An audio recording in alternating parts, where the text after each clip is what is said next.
there's a lot of literacies. There's information literacy, visual, and this is what we focused on, was visual literacy with the theater arts students. And Elizabeth Payne discovered a fabulous costume collection, which you can see over there, that was like deep underground, that are vintage costumes that are really fabulous and very valuable. And I have a costume and fashion background, so when Elizabeth came, she and I were really excited about what we could do with this and how we could embed this with the class, with our students. So we just have this long definition up here that you guys can read, but we're just gonna whip on. And I'm going to let Elizabeth talk about the 2 classes that we incorporated the information literacy in. Well, the first course was Drama 41, it's theater makeup. It's for all theater students, though other people take it. And basically they have to just, in this class, learn how the basics of theatrical makeup. They go through things that an actor might have to do in their career. And if you're a designer wanting to learn how to become a makeup artist, things that a makeup artist might have to learn to do in their career. And one of the major things is that they have to bring in research for every element that they do. Like this week we're doing old age makeup. So they have to bring me pictures of people that are older, which was very upsetting because they brought in pictures of people I didn't think were old at all. Like Clive Owen's not old. But whatever. So anyway, so they bring, a lot of it is stuff that's online, but it's just helping them learn how to pick better things online. And so we came up with this. The first thing was a quality of information project, where they have to tell me, the purpose of their research. Why are you doing this? If we're doing Fight Club, what is your research revolving around? What kind of audience? What kind of stage? What kind of film? Who's looking at this? Where did you get this piece of information from? Is it accurate? How close is it to what you need? Type of publications, was it primary or secondary resource? And is it good information? Is what they finally have to be able to tell me. Is this good information that's useful for your project? So it's very simple, but that's basically that project. And I just wanted to add that this was not in this class before, so these entering students now have information literacy at the get-go. 188T is a costume history for theater, and this project was huge. What we wanted to do is take our vintage collection, and these are costumes, this is clothing. Like this dress right here is 110 years old, probably, on average. It's actual clothing that people have donated, not things that were built for theatrical use. So we're trying to save and preserve them for the community, for the university, for different departments that might want to come and study them. They're great research and useful things like that. So we decided to create a website that was with the Henry Madden Library that people could go on to and see images, like 360-degree images of these garments. And so my students helped with the library, photographing the outfits, measurements of each of the outfits. They had to figure out what kind of fabric types they had. So each student had 5 garments, and they had to date the garment. They had to, just a huge amount of work. It was a semester-long project, and now it's online. This is one probably from the 19-teens, so it's the same age as what? Centennial. But it shows that, and it was really interesting for them to see them and touch these fabrics that they may not, I mean, some of these fabrics don't exist anymore. We don't make clothing like this anymore.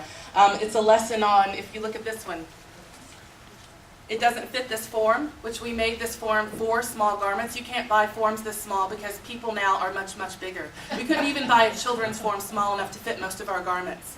So the students had to figure out why people were smaller. We talked about that.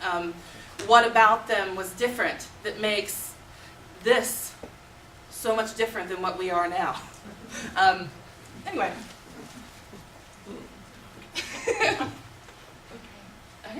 And I wanted to mention the information literacy part of this.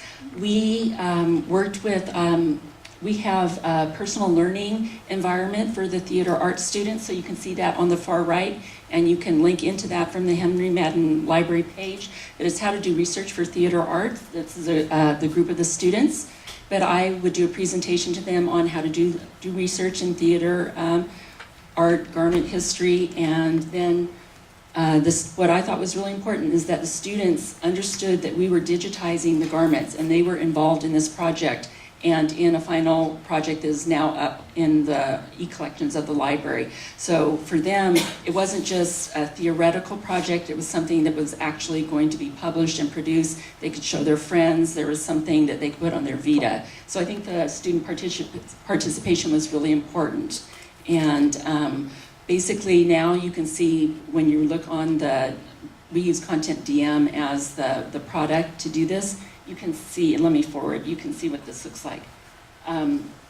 You can go by garment, and then you can bring up a picture of a garment and go through all 4 sides of it. So we took 4 images, and then when you're in the database, you could zoom up. So for example, you can go right up to the lace. So a lot of people are really, gung-ho about costume and fashion. They want to look at the details, and then so our researchers can do that. They don't always have to, come here. They can do it from online, and this is really good PR for Fresno State. The model for this website is we looked at different other universities doing similar things. We also used what the Met was doing, what was the other? Kyoto Costume Institute in Japan. We wanted to make it on par with what really, really reputable costume institutes were doing. So, student response. My students, they really, really had a good response to this. I was scared when I got the responses because I thought it's a lot of work. They complained the entire semester about how much work it was. And at the end of it though, I feel like they would come to me with shock and be like, I knew how to find this stuff that you gave me. I found it.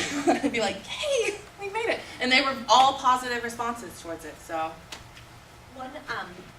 One project that we did was we went to, I took a student to the Costume Society of America's annual conference in Kansas City where they were doing a presentation, day-long workshop on what our next step is, which is preserving these garments and how to clean them and properly display them. And at that conference we learned a lot of really good, valuable things for the steps that we need to take next as we continue cataloging and preserving these so that we can include them